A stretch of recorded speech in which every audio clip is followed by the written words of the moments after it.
자, 그럼 성역 공부 시작하겠습니다. 제가 지금 녹음으로 하는 거니까 좀 이해해 주시고요. 자, 그럼 기도하고 시작하겠습니다. 하늘에 계신 우리 아버지, 저희가 이렇게 다시 주님의 말씀을 배우기 위해 모였습니다. 주님, 저희가 주님 말씀 더 사랑할 수 있는 저희가 될 수 있도록 도와주시고, 그러기 위해서 주님 말씀 좀 더 열심히 공부할 수 있게 도와주시옵소서. 기록되는 우리 성경 시간 내내 주님께서 주관해 주실 것 믿사오니 이 모든 말씀 예수님의 이름으로 기도드렸습니다. 아멘. 자, 그러면 오늘 성경 공부는 계시록 12장 계속하겠습니다. 12장 11절이고요. 지난 시간에 이제 12장 10절까지 얘기를 하고, 12장 11절에 이제 저희가 사탄을 이기는 방법에 대해서 지금 말씀을 드리겠습니다. 사탄을 이기는 방법은 뭐 잘 아시겠지만, 지금 11장 11절 볼까요? 그들이 어린 양의 피와 자기들의 증언의 말로 그를 이겼으니 그들은 죽기까지 자기 생명을 사랑하지 아니하였도다. 지금 승리의 기초는 결과적으로 세 가지입니다. 지금 사탄을 이길 수 있는 승리의 기초는요, 어린 양의 피, 자기들의 증언의 말, 죽기까지 자기 생명을 사랑하지 않은 것이 세 가지가 지금 이 세 가지의 말로써 그 성도들이 그 사탄을 이긴다는 얘기죠. 여기서 이제 제일 중요한 것은 이제 어린 양의 피인데요. 어린 양의 피인데 이 어린 양의 피가 바로 사탄을 이기는 승리의 모든 근거가 된다고 말씀을 드릴 수 있는데, 지난 시간에 얘기 드렸지만 사탄도 권능이 강합니다. 주다스 프리스트 지난 시간에 말씀드렸죠. 사탄이 굉장히 권능이 강하기 때문에 사탄의 권능을 가지고서 여러 가지 그 일을 하는 것들이 많이 있고요. 그 대표적인 경우로 이제 지난 시간에 이제 교태의 파우스트 얘기를 드렸었는데, 그렇게 사탄은 권능이 강하기 때문에 사람의 능력으로 사탄의 권능을 이긴다고 하는 것은 불가능하다고 생각하시면 됩니다. 그럼 이제 우리가 사람의 능력이 없을 방법이 뭐죠? 주님밖에 없는 거죠. 그러니까 주님의 보혈이라는 게 뭡니까? 그럼 주님의 보혈이라는 건 주님이 우리들의 죄 대신 주님이 돌아가셨다라는 얘기지 않습니까? 그러니까 우리가 아니라 주님의 권능으로 사탄을 이기는 걸 얘기합니다. 보혈을 적용했다는 뜻은 우리 대신에 주님이 돌아가셨으니, 그러니까 우리는 별거 없지만 주님은 대단하신 거니까 주님의 권능으로 우리가 그 사탄과 경기할 수 있다, 이런 거죠. 지금 이거에 대해서 좀 몇 가지 말씀드릴 게 있는데요. 상당히 많은 분들이 이런 얘기를 합니다. 주님이 나를 용서했는지 모르겠는데 하셨는데 내가 용서가 안 됩니다. 내가 용서가 안 돼가지고 복음을 전하기가 참 부끄럽습니다. 이런 얘기 하시는 경우도 많이 있습니다. 이게 뭐냐면 근데 사실 그거에서 몇 가지 틀린 얘기가 있습니다. 첫 번째로 주님이 나를 용서했다라는 얘기의 핵심은 뭐냐면 나의 능력으로, 나의 권능으로, 나의 행위로서 구원을 받은 것이 아니고 주님의 권능으로, 주님의 은혜로, 오직 주님의 은혜로만 우리가 구원받을 수 있다는 걸 인정하는 건데, 내가 나를 용서하지 못한다는 뜻은 결국 거기에 뭐가 숨어 있는 거냐면 주님의 은혜로 구원받는 것이 아니고 나의 행위로 구원받거나 최소한도 나의 행위가 필요하다라는 거가 깔려 있는 거죠. 그러니까 정확한 구원의 의미를 모르는 겁니다. 그 얘기 한다는 얘기는. 그러니까 내가 주님이 나를 용서하셨지만 내가 용서할 수 없어서 내 주님을 말씀드리겠다 하는 얘기는 논리적으로 말이 안 되는 겁니다. 그거는 구원이 주님의 은혜로 됐다는 얘기를 거부하는 얘기가 똑같은 얘기예요. 그러니까 그런 식으로 얘기를 한다는 얘기는 결국은 구원에 대해서 모른다는 얘기밖에 안 되는 거죠. 그러니까 결국 우리가 알아야 될 거는 구원이나 용서는 오직 주님만이 가능하다는 거죠. 구원이나 용서는 오직 주님만이 가능하니까 내가 뭐 용서를 하네, 구원을 하네 이런 얘기할 만한 자격이 없습니다. 내가 나를 용서하지 못한다. 그런 의미가 없어요. 왜냐면 내가 나를 용서할 수 있는 권리가 없거든요. 권한이 없거든요. 용서는 오직 주님만의 권한이십니다. 용서는 오직 주님만의 권한이시고 주님만이 할 수 있는 일입니다. 그렇다고 하면은 우리가 주님이 나를 용서하지 내가 용서할 수 없다 이런 얘기를 해서는 안 되고, 오직 주님만 용서 가능하시니까 주님의 용서에, 주님의 구원에 그 모든 걸 맡기는 수밖에 없는 거죠. 그래서 그런 생각을 할 때 저희가 주님의 보혈을 믿음으로써 그걸 통해서 주님의 권능을 우리가 힘입을 수 있는 거고, 그 주님의 권능을 우리가 힘입을 때 사탄의 권능을 이길 수 있는 거죠. 두 번째는 그렇게 그 주님의 구원받는 주님의 보혈을 이제 우리가 믿는 게 하나 있고요. 두 번째는 그걸 믿었다는 거를 마음속으로 믿을 뿐만 아니라 입으로 증거를 해야 된다는 겁니다. 내가 구원받았다. 어떻게 구원받았다? 주님의 피를, 주님의 대속을 통해서 구원받았다는 걸 말로 시인하는 거죠. 말로 시인한다는 얘기는 내가 그렇게 믿고 있다는 걸 다른 사람들한테 증언하는 겁니다. 그거는 구원받는 거에 구원받는 것도 중요하지만 그렇게 함으로써 다른 사람들한테 사실은 주님의 구원을 증거하는 거니까 그것도 상당히 굉장히 중요한 거죠. 그래서 그런 부분을 두 번째로 얘기하고 있는 거고요. 세 번째 거는 뭐냐면 죽기까지 자기 생명을 아끼지 아니하였다. 자기 생명을 아끼지 않았고 결국 신앙을 지키기 위해서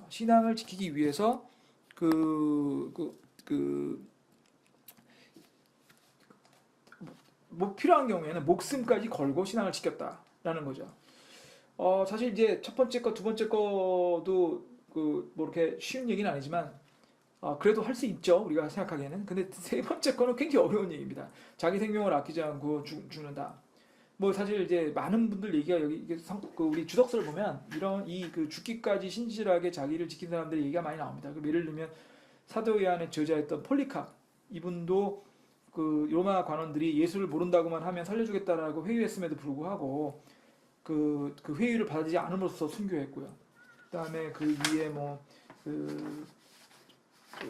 왈도파라고 하는 또 종교개혁 이전에 있었던 그 분들도 그 다시 저희 같은 침례교도 또 재침례교도 연결되는 분들인데 그런 분들 사실은 굉장히 자기의 믿음을 지키기 위해서 순교하신 분들이고 바울파라고 하는 분들도 이렇게 자기 믿음을 위해서 순교하신 분들 이렇게 믿음을 위해서 순교한 사람들이 상당히 많이 나와 있어요. 저기 주석서에 보면 그러니까 이렇게 죽기까지 자기 생명을 함으로써 하신 분들이 얘기 나왔으니까 또 그런 분들을 보면 참 이게 죽기까지 자기 생명을 살아나지 않음으로써 사탄을 이겨라 이게 이제 뭐 가능하다. 왜냐면 그런 사람들이 있으니까. 예를 들면 손영환 목사님 같은 분 들어보셨나요? 손영환 목사님은 우리나라의 6.25 때 계시던 분인데 그분은 자기 자녀들을 전부 다 공산주의자들이 죽이고 이분도 그거에 대해서 배교하라고 하셨는데 불구하고 그거를 배교하지 않으신 분입니다. 그러니까 상당히 정말 놀라운 분이죠.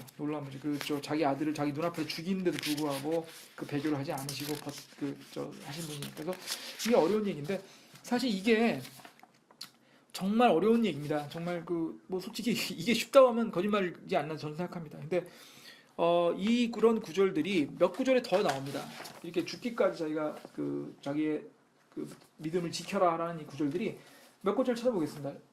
계시록 2장 10절입니다. 계시록 2장 10절. 계시록 2절 보면 너는 앞으로 당할 것 가운데 어떤 것도 두려워하지 말라. 볼지어다 마귀가 너희 중에서 몇 사람을 감옥에 던져넣어 너희 시험하니 너희가 열흘 동안 한 날을 살리라. 너희는 죽기까지 신실하라. 그러면 내가 생명의 왕관을 내게 주리라. 그런데 이게 믿음을 지키라는 얘기죠. 죽기까지.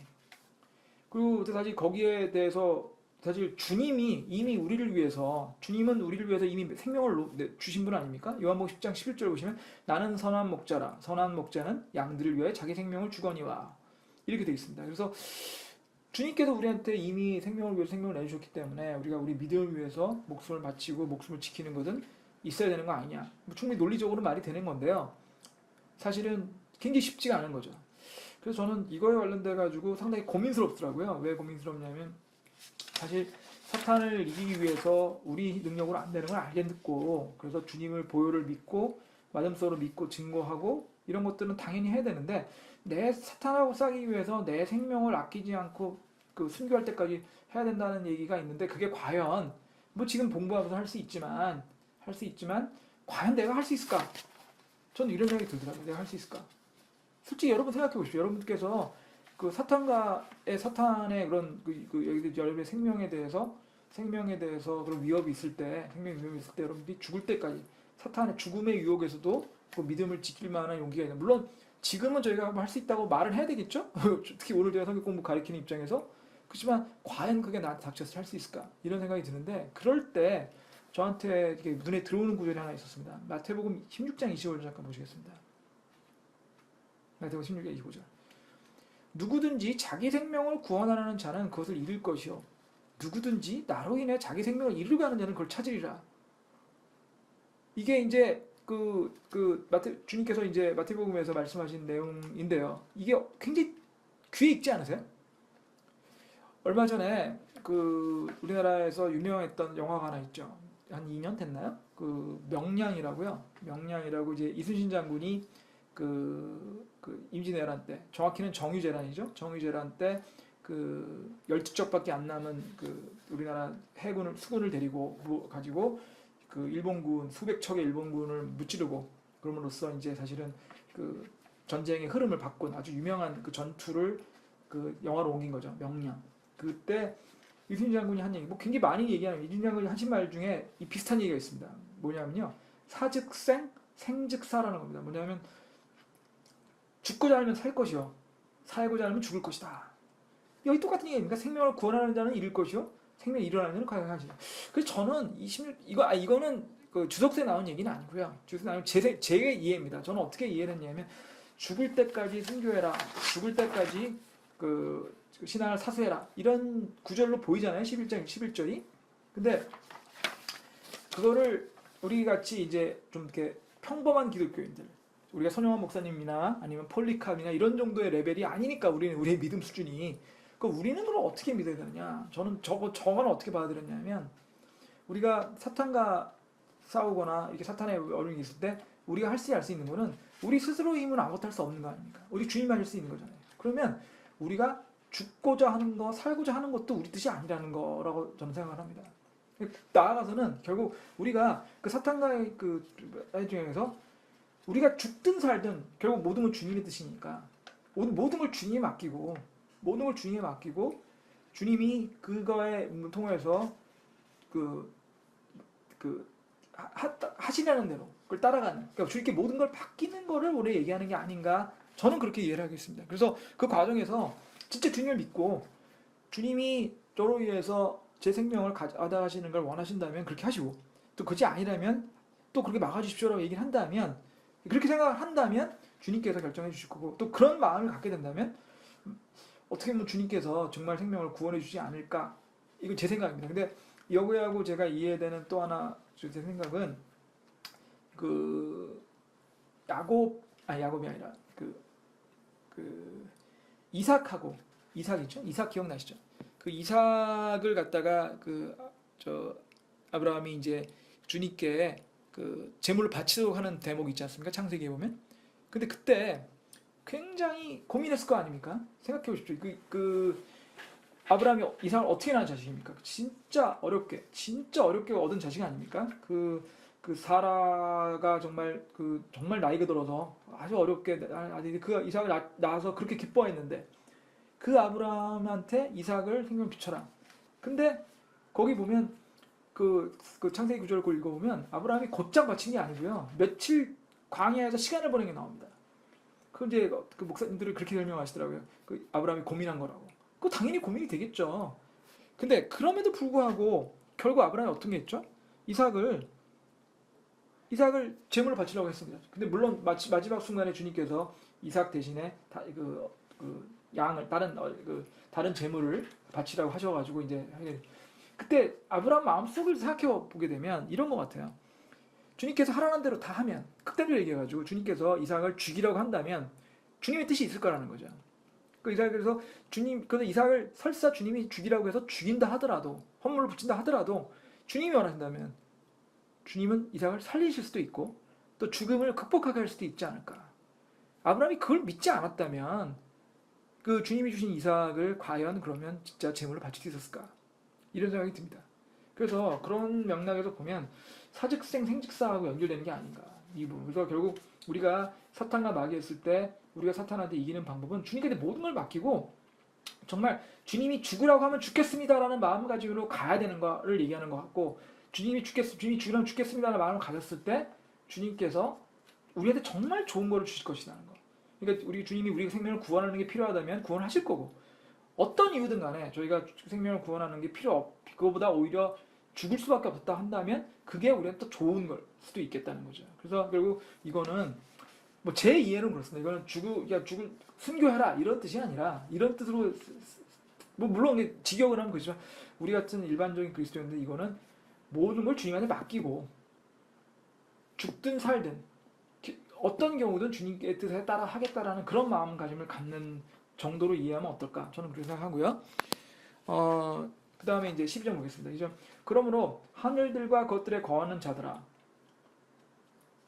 참 12절 가기 전에 이제 여기서 그 12절 가기 전에 일단 전체적인 걸 이해하셨고요.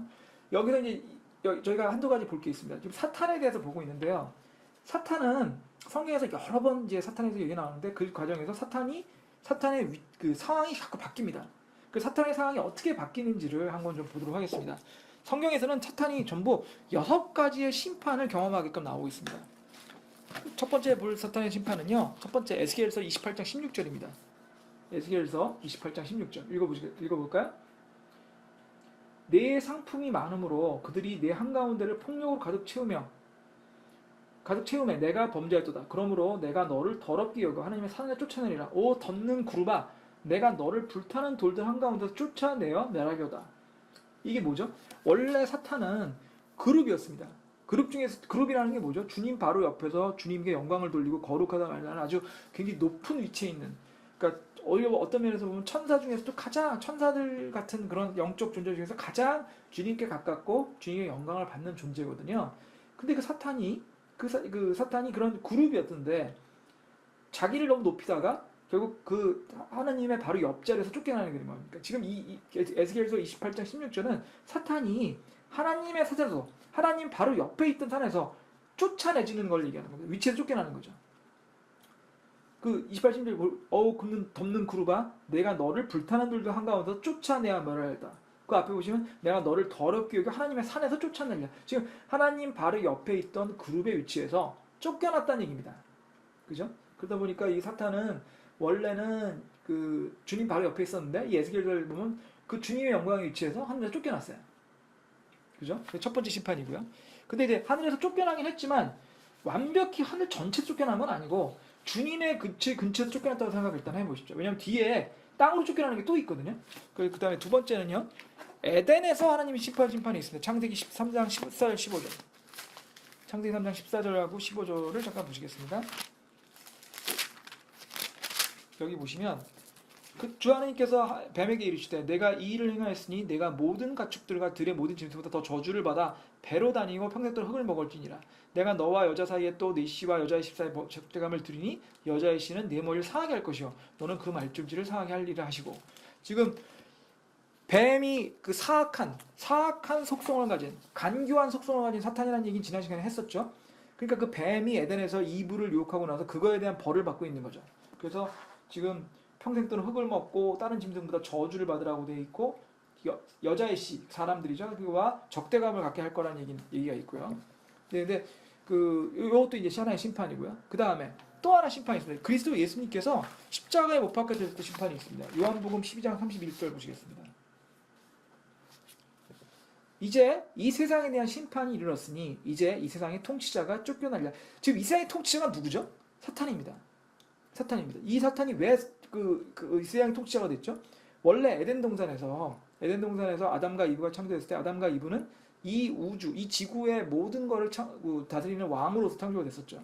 근데 바로 사탄의 꾀에 얻어서 그 범죄함으로써 아담과 이브는 그 에덴 동산에서 쫓겨나고 나아가서 이 전체 왕국의 왕권을 잃어버렸습니다. 하나님이 주신 건데. 근데 그 왕권을 사탄이 훔쳤죠. 하나님이 주신 게 아닙니다. 하나님이 주신 거는 아담과 이브한테, 이 사람한테 주셨는데 그거를 아담과 이브의 원죄를 잃어버린 그거를 이 세상의 이 사탄이 훔쳤고요. 그러다 보니까 아담과 이브의 원죄 이후, 에덴에서 쫓겨난 이후로 이 세상의 통치자는 누가 됐냐면요, 사탄이 됐습니다. 근데 그 사탄이 그리스도가 십자가에 심판하면서 그 사탄을 쫓아내신 거죠. 그 얘기 옛날에 했던 얘기 잘 정리해 보겠습니다.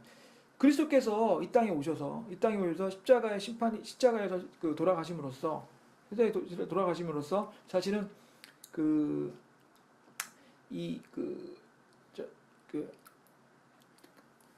대속물로서 가격을 치르셨다고 그러셨습니까? 그게 이제 친족 구속제라는 거 기억나시죠? 친족 구속제 원래 구약의 율법에 의하면 친족이 무슨 이유든 간에 자기의 땅이나 재산을 잃어버리게 됐을 때 그거는 바로 그 친족의 그 사람의 가장 가까운 사람 친족이 와서 대신 값을 지불하고 되사줄 수 있다, 물러줄 수 있다고 했는데 그게 바로 친족 구속제라고 하는 거라고 말씀드렸죠. 그래서 이 땅이 원래 사람의 거였는데 사람이 원죄함으로써 그거를 잃어버리고 주인이 사탄이 이 땅을 가지게 됐죠.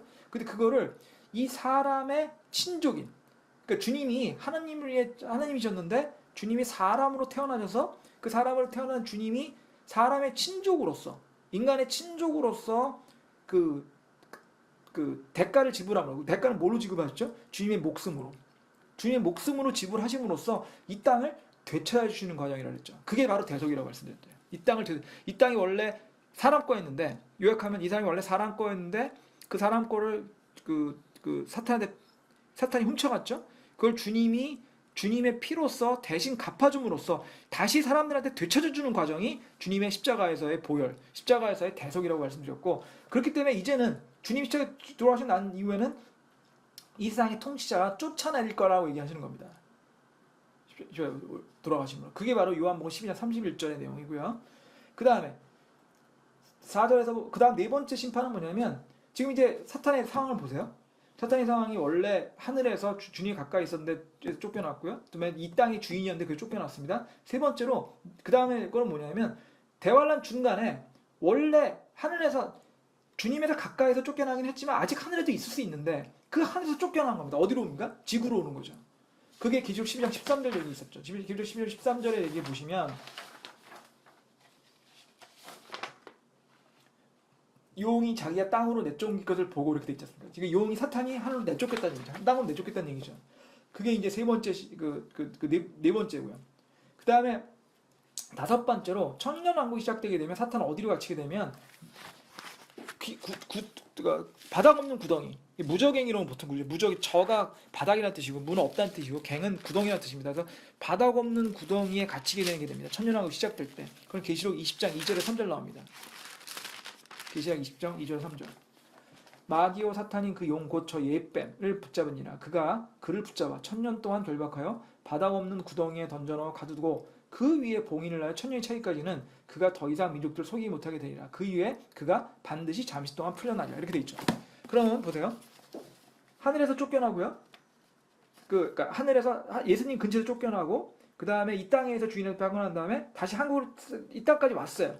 그 다음에 다시 무저갱이라고 이 땅 위로 온 거에서 시작해가지고, 무저갱은 밑에 뭐가 있죠? 땅 밑에 있는 거죠. 그 바다 없는 구덩이 땅 밑에 있는 겁니다. 그래가지고 점점점 밑으로 내려가고 있죠 지금. 근데 그거마저도 무저갱이 갇히는 거는 천년 동안만 갇힙니다. 천년 왕국 동안이 아니니까. 천년 왕국이 끝나고 나면 사탄이 영원히 가는 곳이 있습니다. 그게 바로 불못입니다. 20장 10절에 있습니다. 20장 10절.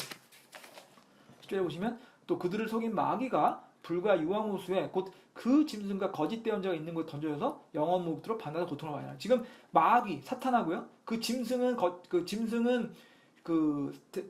적그리스도고요. 거짓 대언자는 그 성령하고 연결되는, 성령에 대응되는 사탄의 상징이라고 말씀드렸죠. 그러니까 사탄과 거짓 대언자와 적그리스도 이 세 가지 사탄의 삼위일체가 전부 불과 유황호수에 던져진다는 거죠. 그러니까 하나님의 가장 옆에 있다가 그것이 땅으로 쫓겨왔다가 땅에서 무저갱으로 들어가서 땅 밑으로 갔다가 그 다음 어디요? 불호수까지 사탄이 이렇게 점점점 심하게 그 심판을 받고 있다. 지금 이 얘기를 지금 하고 있는 겁니다. 자, 그래서 이제 사탄의 심판에 대한 얘기를 봤고요. 그 다음에 이제 그 다음 보겠습니다. 12장 12절. 그러므로 하늘들과 그것들에 거하는 자들아 너희는 즐거워하라. 땅과 바다에 거하는 자들아 화가 있으려다. 마귀가 자기 때가 조금만 남은 줄 알므로 크게 진노하여 너에게로 내려갔다 하더라. 지금 이제 12장 12절에 있는 내용은 어느 단계죠? 천년왕국 단계니까 아직 무저갱, 천년왕국 단계가 아니죠. 전이죠. 그러니까 환란기니까 아직 사탄이 무저갱이나 불못에 가기 전 단계입니다. 지금은 어디 있죠? 땅에 내려와 있죠. 이제 그 천년왕국, 죄송합니다. 환란기 이전에는 그 하나님 바로 옆은 아니지만 하늘에도 있을 수 있고 땅에도 있을 수 있고 왔다 갔다 했습니다. 근데 환란기 중간에 이제 더 이상 하늘 나라에 갈 수 없고 땅에만 있는 걸로 되게 돼요. 사탄의 활동이 땅에만 제한됩니다. 이제 곧 천년왕국이 시작될 거니까. 그렇게 되면 어떻게 되겠죠? 사탄이 이 땅에 와가지고 땅에만 집중하게 되겠죠. 이제 하늘에 못 가니까. 그래서 땅에만 사탄이 집중하면 어떻게 될까요? 땅이 어지러워지겠죠. 땅이 사탄에서 진짜 마지막 발악을 할 거 아닙니까? 그래서 땅과 바다에 거하는 자들의 화가 있는 겁니다. 지금 하늘에 있던, 하늘과 땅을 왔다 갔다 하던 그 사탄이 이제 완전히 여기에 와가지고 대환란 때 지구를 쫓아왔기 때문에 지구에 있는, 땅과 바다에 있는 사람들에게는 굉장히 지금 사탄의 집중적인 공격을 받게 되는 거니까 굉장히 괴로운 거죠. 화가 있는 거죠. 그런 상황이고요. 근데 여기서 또 하나 우리가 알아둘 하나가 있습니다. 여기에 사탄의 진노가 나옵니다. 마귀가 자기 때가 조금만 남은 줄 알면 크게 진노해. 왜 자기 때가 조금만 남은 줄 알까요? 지금 아까 사탄의 상황에서 보면요. 하늘에서 쫓겨나서 땅에 오고 나면 3년 반만 지나면 1000년 동안 어디로 가죠?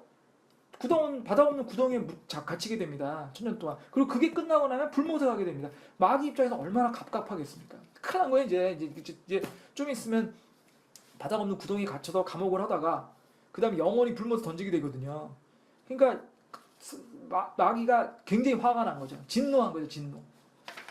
근데 여기서 진노에 대해서는 알 거 있습니다. 사실 여러분들 진노라고 하는 거는 마귀만 있는 게 아닙니다. 하나님도 진노가 있죠. 저희가 몇 번 말씀드린 것 같은데 그 유명한 소설 중에 분노의 포도라고 있습니다. 스타인베크라고 하는 그 미국 작가가 쓴 책이고 그 스타인백은 그 책으로 노벨 문학상을 받았죠. 그 아주 유명한 작가. 저도 개인적으로 좋아하는 작가인데요. 존 스타인백의 그 작품 중에 분노의 포도라는 소설이 있습니다. 근데 그 분노의 포도는 사실은 그 내용 전체가 출애굽기하고 비슷합니다. 그러니까 출애굽기처럼 이게 전 가족이 가뭄을 피해 가지고 캘리포니아로 가는 얘기입니다. 그 얘기가 지금 근데 거기서 이제 분노의 포도가 결국 계시록에 나오는 그 진노, 주님의 진노의 포도라는 대목에서 따온 겁니다. 근데 그 분노라고 하는 건 잘못 번역된 거죠. 어떻게 보면 성경적으로 번역을 하면 진노죠. 거기서 이제 진노의 포도할 때 그 진노는 주님의 진노예요. 그런데 지금 오늘 여기 하는 마귀의 진노는 마귀의 진노라는 거죠. 그럼 도대체 마귀의 진노와 주님의 진노는 뭐가 다른가라는 걸 생각해 보고 있습니다. 마귀의 진노라고 쓰이는 단어는요. 히브리어, 헬라어로 오르게라고 합니다. ORG, 올게라고 하고요. 그 다음에 주님의 진노는 시모스라고 합니다. 시모스라도 지금 같은 진노인데 단어가 다릅니다. 그러니까 우리나라 말로는 진노라고 같이 번역이 되는데 마귀의 진노라는 단어 올게하고 주님의 진노 시모스는 다릅니다. 이 뭐가 다를까요? 일단 하나님의 진노부터 먼저 볼게요. 하나님의 진노는 오래 참는 진노입니다. 하나님의 진노는 결코 하나님은 먼저 금방 화를 내시지 않습니다. 하나님은 사람들에 대해서 분노를 그냥 곧장 드러내지 않으십니다. 오래 참으십니다. 오래 참으시고 기회를 주시고 돌이킬 때까지 참아주십니다. 그리고 돌이킬 때까지 충분히 기회를 주십니다. 근데 그럼에도 불구하고 회개하고 돌이키고 주님에게 다시 돌아올 거는 많은 시간과 기회를 다 주셨음에도 불구하고 그 모든 것들을 받아들이지 않았을 때 그때 주님이 분노하십니다. 그러니까 주님의 진노는 단순한 진노가 아니라 오래 참으신다에 나오는 진노입니다. 근데 마귀의 진노, 오르게라는 진노는 다른 겁니다. 하나님의 진노는 오래 참으시다가 마지막에 정말 어쩔 수 없이 마치 사랑하는 아버지가 기다리다가 도저히 안 되니까 하는 그럴 때 진노하고 마귀의 진노는 다른 겁니다.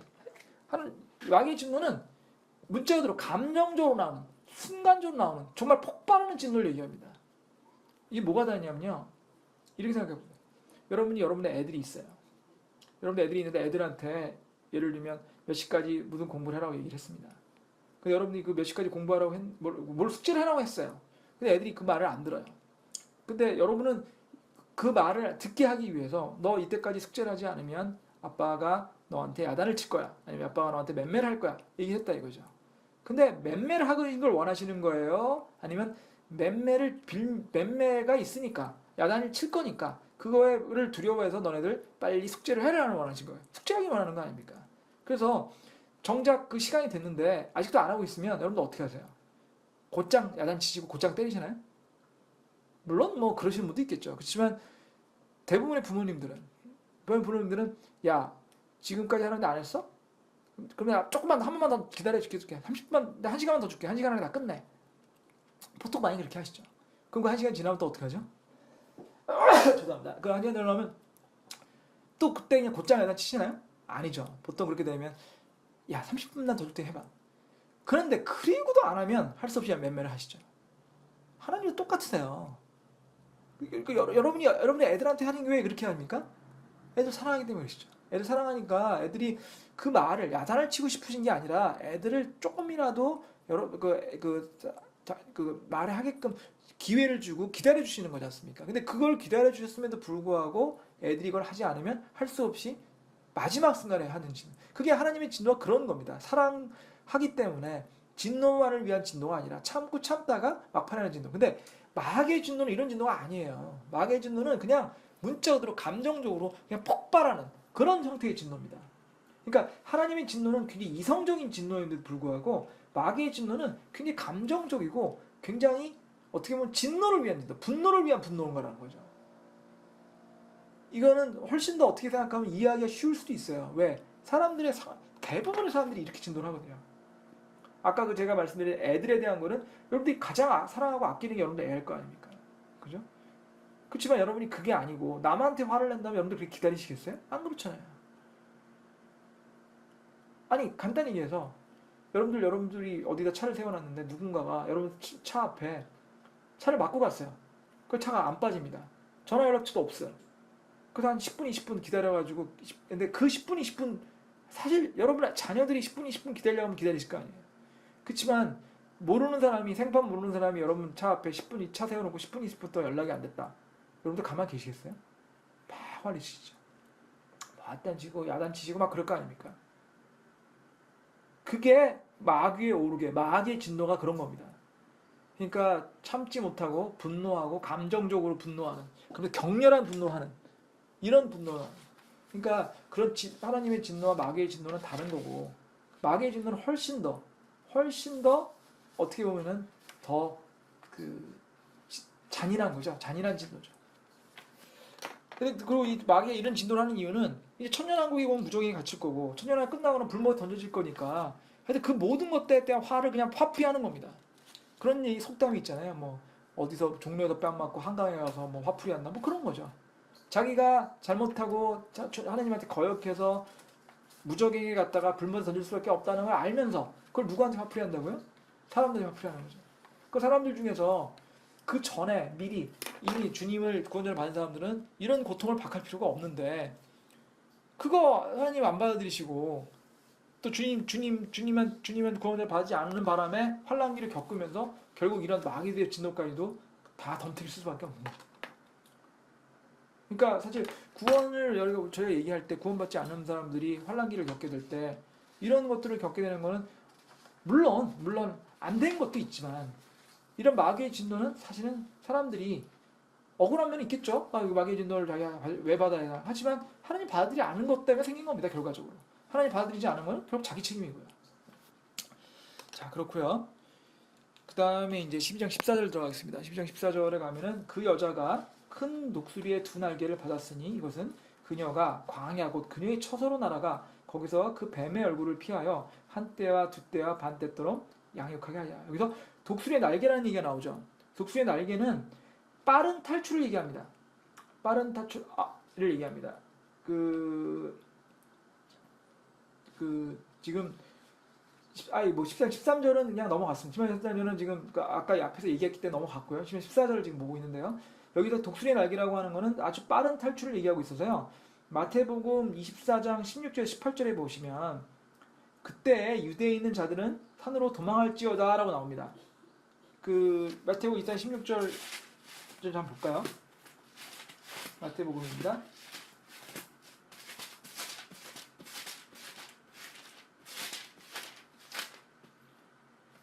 이 마태복음 24장은 사실은 이제 환난기에 대한 얘기입니다. 거기서 16절에 보시면 그때 유대인자들은 산으로 도망할지어다 지붕에 있는 자는 자기 집에서 무엇을 취하여 내려오지 말고 들에 있는 자는 옷을 가지고 되돌아가지 말며 그날들에는 그날에 아기 벤들과 젖먹인 자들에게 화가 있으려다. 그러나 너희는 더이 도망하니 겨울이나 안식이 일어나지 않도록 너희는 기도하라. 그때 큰 환난이 있으니 세상이 시작한 일로 이때까지 이런 환난이 없었고 이후에도 없으리라. 지금 엄청난 환난기에 빨리 도망가는 얘기 아닙니까? 그죠? 빨리 도망가는 얘기인데 이 독수리라는 거는 그 환난기에 빨리 도망가는 그 빠른 탈출을 얘기하고 있거든요. 이 비슷한 얘기가 출애굽기 19장에 나옵니다. 출애굽기 19장 4절에 보시면요. 출애굽기 19장 4절입니다. 내가 이집트 사람들에게 행한 것과 또 내가 독수리 날개에 너희를 실어 내게로 인도한 것을 너희가 보았느니라 이렇게 되어 있습니다. 이것도 역시 그 이집트 사람들에 대한 탈출을 이게 주님의 말씀에 의해서 굉장히 이렇게 좀 빠른 게 탈출이 있었다 이 얘기를 하고 있는 거고요. 신명기 또 나옵니다. 신명기 32장 11절에 12절에 보시면 독수리가 자기 둥지를 휘저으며 자기 새끼 위에 너풀거리고 자기 날개를 펴서 새끼들을 받으며 자기 날개 위에 그들을 엎는 것 같이 그 주께서 홀로 그를 인도하셨고 그들과 함께 다른 이방신이 없었다. 지금 결국 이 모든 게 이스라엘 백성들을 독수리의 날개처럼 주님께서 그 보호하시고 탈출시키다 빠르게 지금 이 얘기를 하고 있는 건데요. 똑같은 얘기입니다. 지금 주님 이 독수리의 두 날개라는 건요 하나님이 개입하다는 뜻입니다.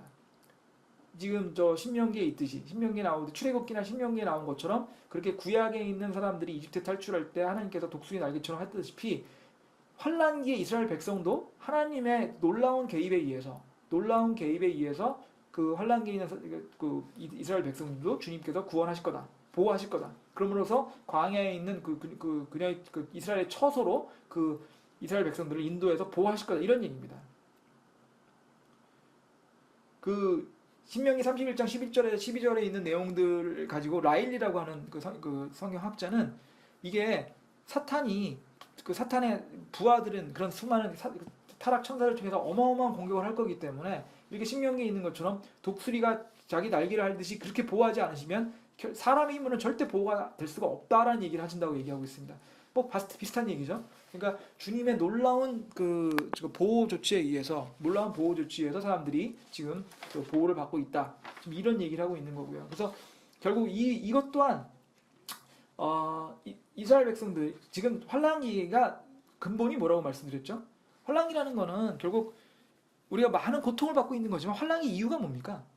사실 환란기를 통해서 이스라엘 백성들을 주님께 돌이키려고 하는 겁니다. 지금 하도 이스라엘 백성들이 예수님을 보내줬음에도 불구하고 예수님을 자기의 구세주로 바르지 않아서 지금 천년 왕국이 연기되지 않습니까? 소위 말하는 왕국의 연기라는 게 바로 그런 게 이루어졌는데, 그럼 이 환란기는 왜 있는 거죠? 환란기를 통해서 그 어려움을 겪게 함으로써 이스라엘 백성들을 주님에게 돌이키게 하기 위한 목적으로 환란기를 주시는 겁니다. 하도 말을 안 듣니까 맨매를 때리는 거예요. 맨매를 때려야지 주님한테 오니까. 그런데 그럼에도 불구하고 주님은 어떠신 분이냐? 주님은 이스라엘 백성을 사랑하신다는 거죠.